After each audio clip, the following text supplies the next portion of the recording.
All right, let's go back in time. We're heading to the South Carolina Low Country. The year is 1853. Now, this was a place of just unbelievable wealth, but it was all built on a foundation of unimaginable cruelty. And right under the surface of this polished plantation life, something really mysterious, really terrifying started to happen. It was a series of events that would throw the most powerful families in the entire state into an absolute panic. It all began with these deaths that nobody could explain. A child would die here, an overseer over there. And when it was all said and done, the final number was just staggering. 53 people. Gone. And what made it even more terrifying was the time frame. All of this happened in just 18 months. Can you imagine? It was like this wave of death just came out of nowhere and swept over the community. So you can guess what happened next. The white community was completely gripped by fear. Preachers started talking about divine punishment from the pulpits. Doctors were totally baffled. They were diagnosing everything from bad water to some mysterious new disease they called the Carolina fever. They were desperate for any explanation at all. But the truth, the truth was so much more calculated and so much more personal than any of them could have ever imagined. Yeah, because this wasn't a plague, and it definitely wasn't a curse. It was a campaign, a war, and the general behind it all? Well, she was the absolute last person anyone would have ever suspected. Her name was Lydia Coleman. And you have to understand, back then, with infant mortality being so high, a skilled midwife was basically worth more than gold. Lydia had delivered over 300 babies, both black and white. She was the one they called for every crisis, she knew every single family's secrets, and everyone saw her as a blessing, a true lifesaver. The white families trusted her with everything, their lives and the lives of their children. Absolutely. But here's the twist. This is where the story turns. Those 53 deaths, they weren't from some mystery illness, they were poisonings. And the poisoner was Lydia Coleman. The very same hands that were bringing new life into the world were also methodically, secretly taking it away. She was living two lives right there in plain sight, healer and executioner. And her weapon of choice? Arsenic, trioxide. In the 1850s, you could just walk into any apothecary and buy this stuff, openly, to kill rats. It was a totally common household item.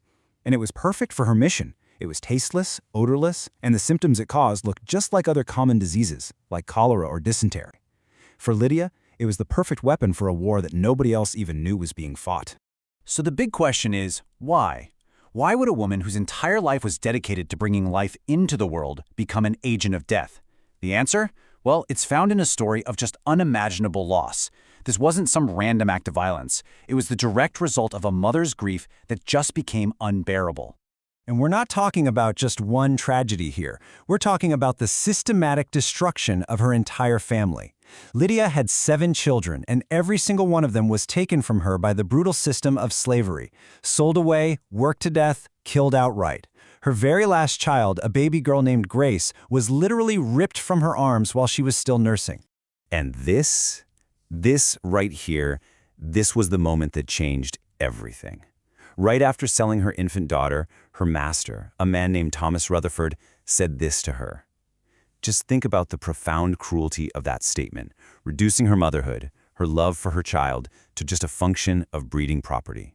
They say in that moment, something inside Lydia just died, and something else, something cold and patient and dangerous, was born. But that grief, that rage, it didn't just explode. No.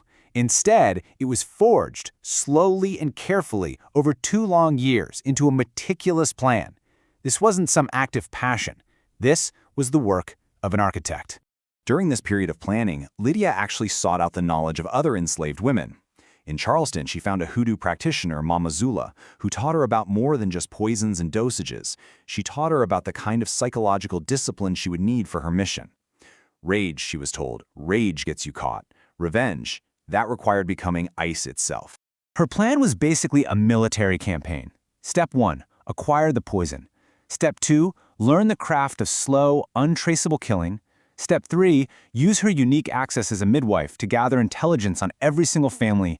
And step 4, maybe the most important part, harden her soul to do what had to be done. So, with her plan locked in, Lydia began her 18-month campaign. And the result would not only reshape that community, but it would create a a story passed down only in whispers for generations to come. Her targets were anything but random. She was strategic. She poisoned the infant of a notoriously cruel mistress, a brutal plantation overseer. She even went after a master who performed sadistic, so-called medical experiments on enslaved people. She wiped out entire family lines, like the Caldwells, and she saved her final, most drawn-out revenge for the man who sold her last baby, Master Rutherford. 53. That number wasn't arbitrary at all. For Lydia, it was a form of accounting. She made a decision to kill one person for every single year she had been forced to live as property. It was her own personal, grim calculation for a lifetime of stolen freedom. You know, if you look at the official history books, the white historical record, these events are remembered as the Carolina Fever, just an unsolved medical mystery. But the enslaved community, they knew the truth, and they passed her story down not as a story of murder, but as a story of resistance, a story of a mother's vengeance. It's such a powerful reminder that the official record is almost never the whole story. And all of this leaves us with the central question, right?